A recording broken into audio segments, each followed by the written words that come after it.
চাঁদপুর সদরের দোকানঘর এলাকায় যৌথ বাহিনী অভিযান চালিয়ে 5টি পাইপগান সহ দেশীয় অস্ত্র উদ্ধার করেছে। তবে এই ঘটনায় কেউ আটক হয়নি।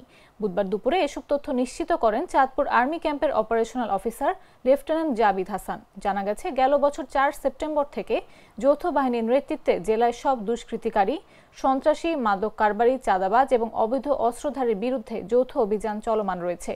তারই ধারাবাহিকতায় 12 নভেম্বর মধ্যরাতে স্থানীয় গোপন তথ্যের ভিত্তিতে সদর আর্মি ক্যাম্প হতে তালিকাভুক্ত অপরাধীদের বিরুদ্ধে যৌথ অভিযান পরিচালনা করা হয়। অভিযানে সদর উপজেলার দোকানঘর এলাকা থেকে 5টি পাইপগান, একটি চাইনিজ কুড়াল এবং 4টি রামদা উদ্ধার করা হয়। অপারেশনাল অফিসার লেফটেন্যান্ট জাবিদ হাসান বলেন, পরবর্তী আইনি ব্যবস্থা গ্রহণ করার জন্য উদ্ধারকৃত অস্ত্র চাঁদপুর সদর মডেল থানা পুলিশের নিকট হস্তান্তর করা হয়েছে।